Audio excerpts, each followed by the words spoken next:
Happy Purim, L'chaim. We find an interesting phenomena that many of the hostages coming back have found faith. They found it in the dungeons of Hamas. Many stories, I've shared a number with you.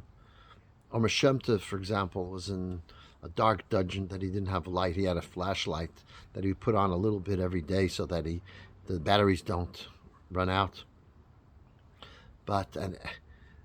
And he prays to God to get him out of that darkness. And shortly thereafter, a few hours later, he's taken to another tunnel, but this time there's light. He says how he would say chapter 100 in Tehillim, which is actually a chapter of thanksgiving to Hashem. He got a Dvar Malchus. It's a weekly booklet that Chabad puts out, which has sections from the Chumash and from Tanya and from the Rambam and from the Talmud and the Rebbe's talks. And he lived with this one. They found it. One of the soldiers left it by mistake, and they found it and they brought it to him.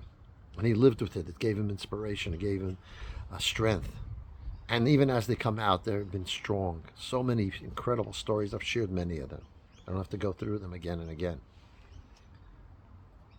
And this is not only true of the hostages that came out, it's true in general in the Israeli public now. There's a story that went viral this last week, I believe, last couple of weeks, of a young man in a high school in Ramat Gan, a upscale high school.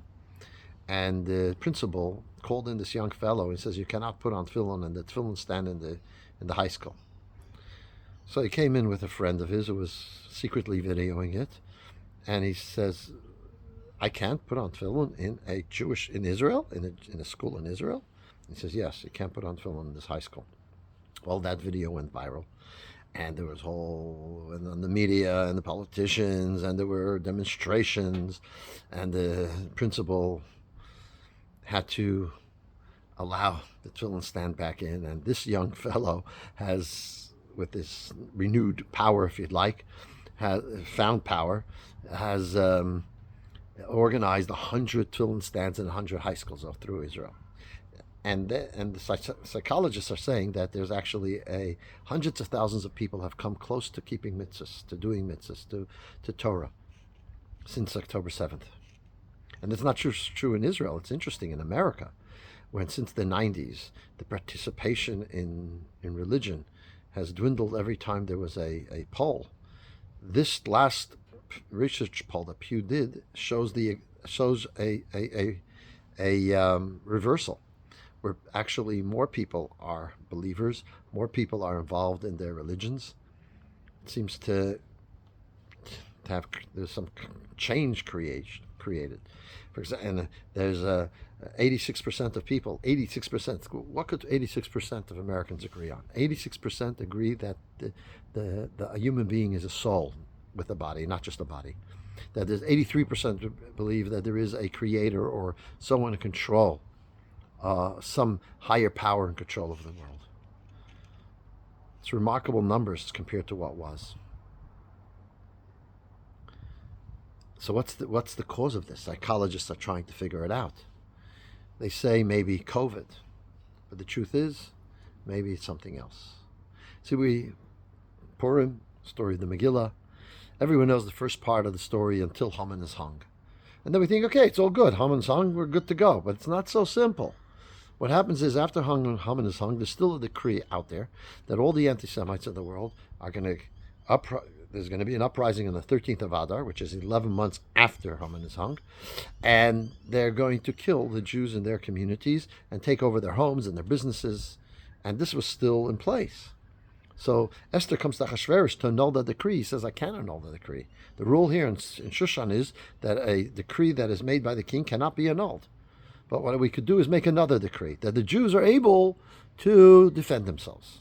And so they sent out a decree. The Jews are able to defend themselves. Everyone is happy. Great, we can defend ourselves. Thank you very much. How many anti-Semites are there versus the Jews? So we can defend ourselves. But we're still in tremendous danger here.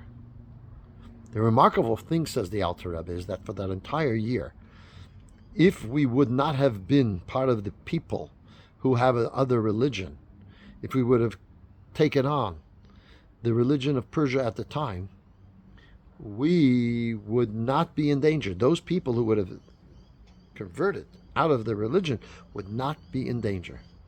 But over the 11-month period, no one, not one Jew, went away from Yiddishkeit. On the contrary, they became stronger in their Judaism. They prayed more, they learned more, they became more involved. That was the remarkable thing. And so therefore they were certain in their victory when Shadid did come with the miracle of Purim that happened, that they rose up against their enemies and were able to succeed in such a great way. Now,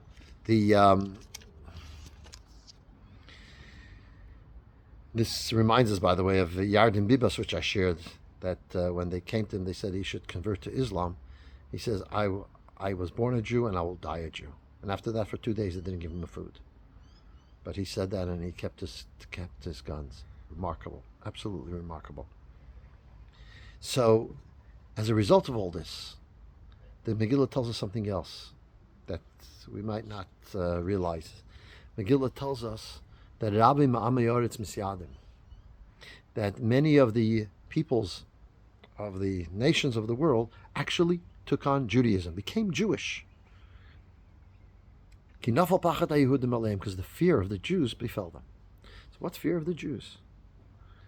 So on a simple level, it means, well, the Jews were close to Achashverosh, the king. They were tight. And so they were afraid of that because the Jews were very close to the king. Become somewhat, you could say, it's interesting that when the 4 years that President Trump was the first time around was president, there were 4 Abraham Accord deals. The 4 years afterwards, the last administration didn't have one. The first administration showed closeness to Israel. The last administration had, for some stupid reason, a policy that there has to be daylight. So when there is no daylight, the nations of the world have fear of Israel. That's the nature of things. Okay, so you have fear of Israel. However, the question is, why become Jewish for this? You could become, the righteous Gentiles. Why become actually part of the Jewish nation? So that Amar, Ramesa Ishalish, who wrote the major Ashkenazic Shulchan Aruch, Code of Jewish Law, he says that it's not that it's what the fear of the Jewish people means, the fear that the Jewish people have of God, fell upon them. In other words, there was a influence of the fact that we have fear of Hashem, that influenced them. That the respect that they had for us, that for 11 months we know that there is a decree upon us, but we stand strong in our faith and Emunah in Hashem, and stood strong with that. That impressed them to such a degree that I said, I want to have something. I want to have what they have. I want what they have. If they could be so strong in this kind of a situation, I want what they have. It's interesting. This just a few days ago, we have our Hebrew school in Narrabeen. So there's a family there, comes actually from Avalon, and there's a boy who's making Hamantashen in the Hebrew school, and the grandmother tells me, he went to school today with this kippah on his head. He went because he was coming here afterwards, so he wore it all day. And how else are they going to learn what a Jew is? Remarkable. She was not in such a time when some people are afraid to show their Jewishness. This woman said, no, her kid went to school with a kippah on his head. With a kippah on his head.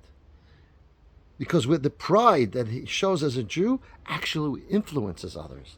And this is what happened at the time of Purim. Because we showed such commitment, therefore others wanted to have what we're having. We have respect. Others respect us for it. Not the opposite of that. That's quite remarkable. And so what it shows us is this. October 7th has affected us to become, many of the Jewish people to become more committed to Hashem and His Torah and Mitzvot. And our commitment possibly has impacted the Gentiles as well to be more committed to Hashem. When they look at us and see our commitment to our Jewishness, to each other, to Hashem, that is an influence on the world. So this Purim, take on how the Jewish people were then. They committed to Hashem, committed to His mitzvahs, and Hashem will protect us all, and that will have an influence in a positive way on all those around us, that they too become committed to our mission and our purpose of making the world a peaceful, godly place. Happy Purim.